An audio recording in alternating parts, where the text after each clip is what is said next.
8. अब हम लोग बात करते हैं कि जो हर धर्म में कॉमनैलिटी है जी, द थ्योरी ऑफ क्रिएशन की। द थ्योरी ऑफ क्रिएशन जी। तो पहले अगर मैं एक साइंटिफिक पॉइंट ऑफ व्यू दूं तो आई थिंक 1920 में एक साइंटिस्ट थे एडवर्ड हबल। उन्होंने एक्सपैंडिंग यूनिवर्स की थ्योरी दी। तो उनका कहना ये था कि जो हमारा जो यूनिवर्स है वो बेसिकली एक्सपैंड कर रहा है। जो दो गैलेक्सीज हैं आकाश, इस यूनिवर्स में जो दो गैलेक्सीज हैं उस गैलेक्सीज के बीच में आपस में दूरियां बढ़ रही हैं ओके, साल दर साल, लाइट ईयर्स में। अच्छा, उसके बाद कुछ 1927 के आसपास एक कैथोलिक प्रीस्ट थे, ये बड़ा इंटरेस्टिंग है। Catholic priest was also scientist. Okay, तो उन्होंने theory the the big bang theory, जो जिसकी आमतौर पे सब लोग जो है यहाँ पे बातचीत करते हैं। और उस थ्योरी में ये कहा जाता है कि ऊपरी जो उसकी लैंग्वेज है ऐसा है कि first there was nothing, then it became something. जी, ठीक है। तो पहले नथिंगनेस थी, पहले घुप अंधकार था, फिर एक एटम आया, उसमें एक अणु था और अणु में एक बैंग हुआ, वो एक विस्फोट हुआ, अणु फटा और अणु फटने के बाद वो फैलता गया। अब उससे जो है गैलेक्सीज बनी और यूनिवर्स बना, गैलेक्सीज बनी। और गैलेक्सीज में भी जो है, अब आप जैसे हमारी गैलेक्सी है, अगर हमारी गैलेक्सी में आप देखेंगे तो लोग साइंटिस्ट कहते हैं, अनुमान लगाते हैं कि लगभग 400-500 बिलियन स्टार्स हैं हमारी गैलेक्सी के अंदर। 50 बिलियन तो प्लैनेट्स हैं। ठीक है, हमारे के अलावा 50 बिलियन प्लैनेट्स हैं, जिनमें मुझे लगता है 1-2 प्लैनेट ऐसे होंगे जहाँ पे शायद एक और लाइफ पल रही होगी। राहुल, इससे मैं थोड़ा सा कनेक्ट करना चाहूंगा। जो आपने अभी बोला वही शायद शिव पुराण में भी मेंशन है। जैसे आपने बोला कि एक अणु था, वो फटा, बिग बैंग थ्योरी। देखिए, बहुत सारे अलग अलग लोगों का मानना है, लेकिन शिव पुराण में एक छोटी सी कहानी मेंशन है, मैं आपको बताना चाहूंगा, जिसमें कहा जाता है कि दो एनर्जीज क्लैश हो रही थी आपस में, ब्रह्मा और विष्णु जिनको बोलते हैं। और अचानक से एक लिंग उत्पन्न हो गया बीच में। उसका ना कोई आदि था ना कोई अनंत था, मतलब ना कोई स्टार्टिंग पॉइंट ना कोई एंड पॉइंट। तो कहने का मतलब ये है कि जब थ्योरी ऑफ क्रिएशन की हम बात करते हैं तो क्या हुआ कि यहाँ पर, ये मैं आपको शिव पुराण के हिसाब से बता रहा हूँ, ब्रह्मा जी ऊपर गए, विष्णु जी नीचे गए। उस लिंग ने बोला कि आप मेरा आदि अंत पता कर ले तो आपको पता चल जाएगा कि मैं कौन हूँ। शायद मैंने भी सुना। और शायद मेरे हिसाब से वो जो लिंग है वो आप अणु की बात कर रहे हैं, मेरा ऐसा सोचना है, क्योंकि जिस हिसाब से आप मुझे बता रहे हैं। ये लिंग का जो कॉन्सेप्ट है अर्श, ये तो मुझे वैसे बड़ा इंटरेस्टिंग लगता है जी। इन फ्यूचर वाले एपिसोड्स में डेफिनेटली हम लोग जो है लिंग की बात जरूर करेंगे। और स्पेशली वो जो शेप होता है ना, एक जो ओवल शेप होता है। अब इंटरेस्टिंगली बात ये है कि जब आप पैदा होते हैं, जब आप भ्रूण में होते हैं, एक एम्ब्रियो के अंदर होते हैं, तो उसका शेप भी ओवल होता है जी। लोग कहते हैं कि इस यूनिवर्स का शेप एक ओवल की तरह है जी, और वो ओवल में ही एक्सपैंड कर रहा है। और एक मान्यता के अनुसार ये भी है कि जो पूरे अनंत ब्रह्मांड है उसका भी जो शेप है वो वैसा ही है। मैं वही कह रहा हूँ, ब्रह्मांड है, ब्रह्मांड का शेप ही लिंग। ये साइंटिस्ट लोग भी ये चीज बोलते हैं कि वो एक लिंग के शेप पे है। तो ये एक लिंग का आकार, उसके पीछे क्या साइंस है, ये डेफिनेटली इसके बारे में और आगे बात करेंगे। अभी आपने शिव पुराण जिक्र किया। अच्छा, यही एक फन बात ये है कि अब विष्णु पुराण को ले लें आप, ठीक है। मैंने भी मिल्की वगैरह की बात करी, मिल्की वे। तो अर्श, उसमें ये बताया गया कि विष्णु पुराण के हिसाब से कि मिल्की वे बेसिकली आकाश में क्षीर सागर है, यानी कि दूध की नदी, दूध का सागर है। फैंटेसी वे में लेके चलते हैं इसको थोड़ा सा। अगर हम 2 मिनट के लिए फैंटेसी वे में भी लेके चलें जी, तो एक क्षीर सागर है, एक दूध का सागर है, और जिसमें विष्णु जो है शेषनाग के ऊपर लेटे हुए हैं। हाँ। और उनकी नाभि में से एक कमल निकल रहा है, जिसमें जो है ब्रह्मा बैठे हुए हैं, विराजमान है। अब ये अगर आप I'm not trying to make any correlation, लेकिन अगर आप देखें तो रेलेवेंसी है, कि एक मिल्की वे है तो क्षीर सागर है, और आपके नाभि में से एक कमल निकल रहा है, एक कमल का रूट निकल रहा है। तो अगर आप देखेंगे, हालांकि सब सिंबोलिज्म है, लेकिन जब एक बच्चा पैदा होता है तो एक एम्बिकल कॉर्ड होता है जो कि माता के नाभि से जुड़ा होता है। वो आपकी नाभि में जाके जुड़ता है, उसको कटता है तो आप अलग होते हैं, तब आप अलग होते हैं। सो इंटरेस्टिंग दैट अगर आप सिंबॉलिकली भी अगर देखेंगे तो वो ब्रह्मा ने जो है अपनी आंख बंद करी, अपनी योग माया से उन्होंने क्रिएशन करना शुरू कर दिया, जिसमें से उन्होंने 5 मनसपुत्र बनाए, 4 सनत कुमार बनाए। और अच्छा, विष्णु पुराण के हिसाब से उनका कहना ये, अब यहाँ पे आप मुझे काउंटर करिएगा कि ब्रह्मा बनाते बनाते बड़े फ्रस्ट्रेट हो गए कि उन्हें लगा यार मैं क्रिएशन करता जा रहा हूँ, कि क्रिएशन जो है, अब क्योंकि सब जो बड़ी प्योर स्पिरिट्स थी, डिवाइन स्पिरिट्स थी, तो वो इंटैंगल्ड नहीं थी दुनिया से। तो वो आगे, मतलब लाइफ को आगे बढ़ाने के लिए भाई ये भी जरूरी था यार कि सेल्फ सस्टेनिंग हो। तो ब्रह्मा ने अपनी फ्रस्ट्रेशन से एक बच्चे को जन्म दिया जो कि रुद्र है, जो कि शिव है, रुद्र है, और रुद्र में से जो है शक्ति निकली, और उसके बाद जो है ना, शक्ति के आने के बाद दुनिया फिर स्वसिद्ध हो गई। मतलब दुनिया खुद से जो है सेल्फ सस्टेनिंग होंगे, सब लोग आपस में रिप्रोडक्शन शुरू हो गया। मैं थोड़ा काउंटर करना चाहूंगा राहुल, मुझे लगा था करोगे। अपना एक मानना है, आपने विष्णु पुराण के हिसाब से बताया, मैं आपको शिव पुराण और शैव के हिसाब से बताना चाहूंगा जी कि ऐसी क्रिएशन नहीं हुई थी कि ब्रह्मा जी बहुत ज्यादा चिढ़ गए और रुद्र पैदा हो गए। द थिंग इज, ब्रह्मा और रुद्र का कोई एक दूसरे का मिलन नहीं है कहीं पर भी।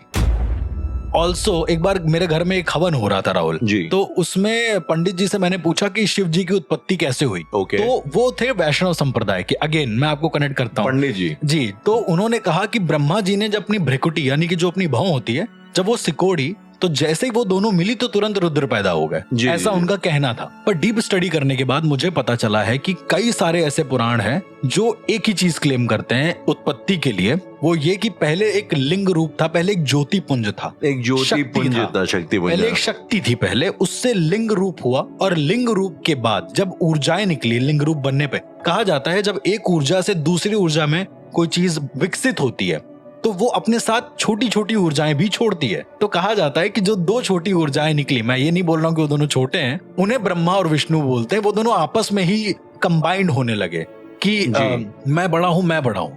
तो वो जो मेन लिंग रूप था वो सामने आया, एकदम ऊपर चला गया और एकदम एंड में चला गया। तो उन्होंने बोला कि यदि तुम, मतलब वो है उन्हीं का पार्ट, आप समझ रहे हैं पूरा। वो ब्रह्मा जी से बोलते हैं, लिंग जो होते हैं, कहते हैं आप मेरा आदि पता करो, और विष्णु जी से कहते हैं आप पाताल जाओ और मेरा अंत पता करो। तो अब कहा जाता है एनर्जीज अलग अलग होती है। यहाँ पर 3 कॉन्सेप्ट है राहुल। एनर्जी यानी कि जो लिंग है जिसने बोला है वो न्यूट्रल है, ठीक है। ब्रह्मा जो ऊपर जाते हैं वो है माइनस में, क्योंकि ब्रह्मा जी जब जाते हैं तो वो झूठ बोल कर आते हैं वापस, ये एक समझने का तरीका है। और विष्णु जी नीचे जाते हैं वो सच बोलते हैं, ठीक है। तो जैसे ही वो बोलते हैं उसी समय उस सारी एनर्जीज को कंबाइन करके एक एनर्जी फॉर्म होती है जिसे हम शिव बोलते हैं बेसिकली। और तब उसी समय वो काल भैरव, जिसको कहा जाता है कहानी के हिसाब से कि काल भैरव जी जो होते हैं ब्रह्मा जी का मुख काट देते हैं, जिस मुख से उन्होंने झूठ बोला होता है। ब्रह्मा जी को ज्ञान का पर्पस इसलिए रखते हैं क्योंकि 5 मुख थे ब्रह्मा जी के, 4 नहीं थे राहुल, 5 मुख थे। एक मुख जो काटा उसके बाद 4 वेद बने। 5वां वेद कहाँ है वो आज तक किसी को नहीं पता। ये सृजन के समय ही हो गया था, ये सृष्टि के क्रिएशन के समय ही हुआ, एक शिव पुराण और कई सारी पुराणों के अनुसार। अर्षभ, ये वैसे मुझे जिसने ये स्टोरी जहाँ से मैंने सुनी थी वहां पे ये भी मुझे बताया गया था कि अगर तुम किसी शैव संप्रदाय वाले को बताओगे तो वो बिल्कुल तुम्हें काउंटर करेगा। बिल्कुल। And it just so happened. चलिए खैर, ये अपने अपने पुराण के हिसाब से लोगों ने अपनी अपनी थ्योरियां दी हैं। वो उनका अपना मानना है, एनर्जी को समझने का अपना तरीका है, क्रिएशन को समझने का अपना तरीका है। Symbolically a lot of things make sense to you. I think मुझे लगता है ना, शायद सनातन की ब्यूटी है कि यहाँ पे बहुत सारी कहानियां हैं और सच तुम्हारी अंडरस्टैंडिंग है, तुम्हारा परसेप्शन। अब इसमें से जो निचोड़ निकाल लो वो तुम्हारा सच है, फिर वो तुम उस हिसाब से आप देखेंगे राहुल, चाहे वो शैव संप्रदाय हो, चाहे वो वैष्णव संप्रदाय या कोई भी संप्रदाय हो, वो सारी की सारी एट दी एंड क्या बात करते हैं, ऊर्जाओं की। मतलब कोई एक चीज है यूनिवर्सल जिससे सब कुछ जुड़ा हुआ है, बस तुमने अपनी जिंदगी को अलग तरीके से जिया, इसलिए तुम क्रिएशन को अलग तरीके से समझ रहे हो। कुछ वैसा ही। तो खैर कुल मिला के मोटा मोटी एक कॉमनैलिटी ये है कि 3 देव माने गए, ठीक है। एक है विष्णु जो कि ऑपरेटर है, जो कि सब कुछ ऑपरेट करते हैं, मेंटेन करते हैं, संचालित करते हैं जी। ब्रह्मा जो कि क्रिएटर हैं, जनरेटर हैं, the G of the God. और एक शिव हैं जो कि डी हैं, जो कि डिस्ट्रॉयर हैं, जो कि डिस्ट्रॉय वगैरह करते हैं, जो संहारक करते हैं। ब्रह्मा विष्णु महेश। अब ये अर्श कुछ टाइम पहले की मेरी एक बड़ी कॉमन सेंस वाली जो मेरी सोच थी, मेरी सोच ये थी अगर आप इनको त्रिदेव ना भी लो, अगर खाली एक फिजिकल फिनोमेना की तरह लो, तो it makes a lot of sense, कि एक अगर आप एक अंधेरा कमरा है, ठीक है, उस कमरे में अगर आप जाओगे तो जो अंधकार है वो आपके लिए शिव है, क्योंकि आपको कुछ नहीं पता, नथिंग है वो, ठीक है। उसमें अगर आप एक बल्ब जला दोगे, ठीक है, कुछ हद तक का रोशनी होगी, तो रोशनी का जो दायरा है वो इन अ वे विष्णु है, ठीक है जी। और क्योंकि उसी में आप ऑपरेट कर भी सकते हो, और उसी में जो आप देख सकते हो वो ब्रह्मा है, क्योंकि वही जो है आपका माइंड बस है, उसमें अल्ट्रा वायलेट और इंफ्रारेड चीजें भी हैं जो आप देख नहीं सकते, जो आपकी देख का भी, आपके समझ दिमाग का भी एक दायरा है, परसेप्शन का भी एक दायरा है। तो यहाँ पे इंटरेस्टिंग क्या है हर्ष, की हमारे सनातन में ब्रह्मा की पूजा नहीं की जाती है, मतलब ऑपरेटर की पूजा है, इवन डिस्ट्रॉयर की पूजा है, जो मार रहा है आपको उसकी भी पूजा है, लेकिन जो क्रिएट कर करके दे रहा है उसकी पूजा नहीं होती। इसके पीछे आपको क्या लगता है, लॉजिक क्या है?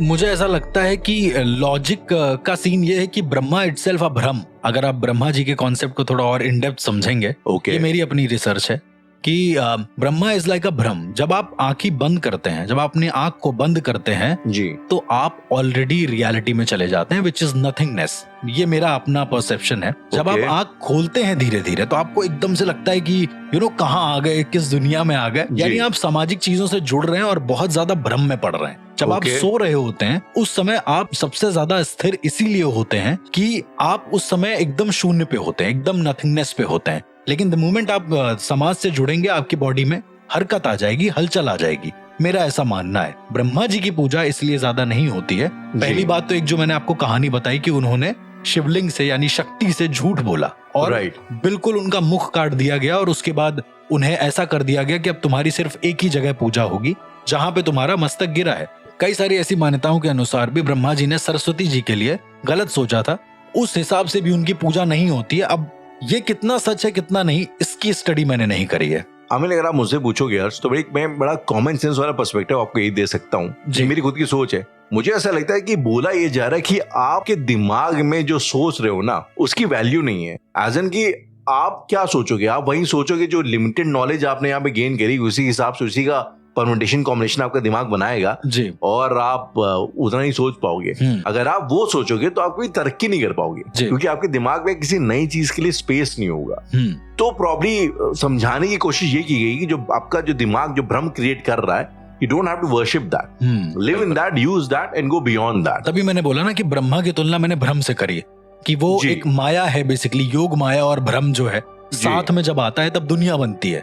ऐसा कहा गया है। मेरे जो गुरु लोग थे वो हमेशा यही कहते थे कि तुम भ्रम में पड़ोगे ना और योग माया के चक्कर में फंस गए अगर, तो तुम सामाजिक कुरीतियों से कभी बाहर उठ ही नहीं पाओगे।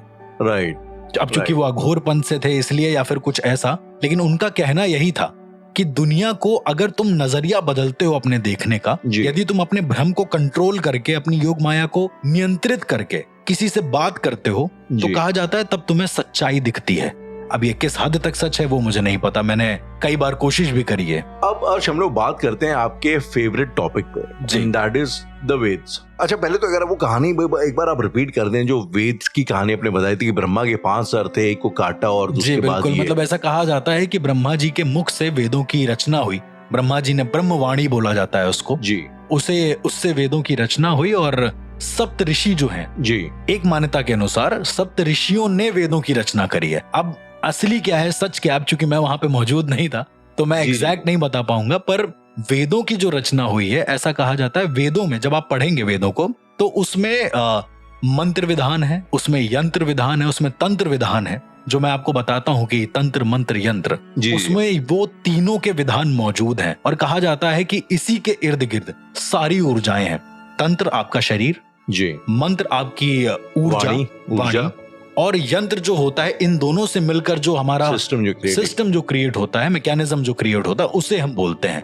तो वेदों में शायद आपके ये जो तंत्र मंत्र यंत्र हैं, इसको सही रूप से चलाने की व्याख्या लिखी हुई है, मेरा ऐसा मानना है।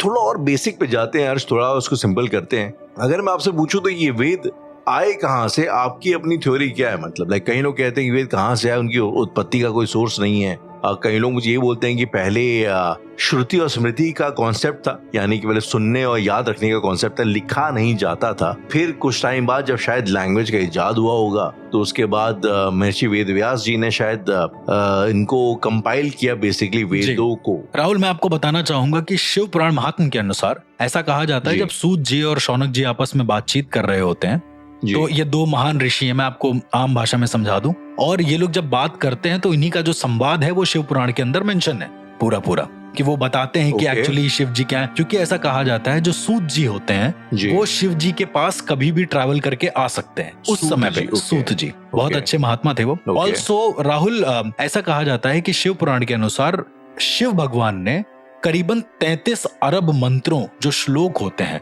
उनकी रचना करी थी। 33 अरब मतलब आप समझ रहे हैं कितने ज्यादा। अभी तो मैं आपको सिर्फ यही सब बताता हूँ कि साबर मंत्र और ये सारी चीजें एग्जिस्ट करती हैं, पर शिव जी ने 33 अरब मंत्रों को अपने मुंह से बोला था। और ये कहा जाता है कि जब इंसानों की रचना हुई है यहाँ पर पृथ्वी पर, तो महर्षि वेद व्यास जो हैं उन्होंने सिर्फ और सिर्फ उन सारे मंत्रों की श्रुति करी, वो पूरे के पूरे मंत्र 33 अरब मंत्र उनकी श्रुति करी, क्योंकि आपने कहा ना श्रुति का कॉन्सेप्ट होता है, श्रुति मतलब सुनना, चीजें आपको सुनने से ज्यादा याद होंगी, ये मेरा मानना है, क्योंकि वो उतनी ही आपकी बुद्धि में आएंगी जितनी आपकी बुद्धि है। तो वेदों का भी सिनेरियो यही है कि श्रुति करने से आपको वेद उतने ही कंठस्थ होंगे जितने की आपकी बॉडी कैपेबल है। तो कहा जाता है कि जब शिव जी ने ऐसा बोला और इन सारे मंत्रों का आवाज किया तो इन्होंने श्रुति करी, और श्रुति करने पर क्या हुआ कि इन्होंने सिर्फ और सिर्फ 44 लाख श्लोकों को ही याद कर पाई है। 44 लाख श्लोकों को। अब उन 44 लाख श्लोकों को अपना उन्होंने अलग अलग तरीके से वेदों में पिरो दिया। तो लेकिन राहुल, इसका मतलब ये नहीं है कि जो 33 अरब श्लोक हैं वो बेकार हैं। वेद व्यास जी को शायद उतने ही याद हुए, उतने ही कंठस्थ हुए, तब जाकर हमारे वेदों, उपनिषदों और संहिताओं की रचना हुई। तो शायद इसके बाहर भी बहुत व्यापक ब्रह्मांड है जो शायद आज तक कभी खोजा ही नहीं गया है।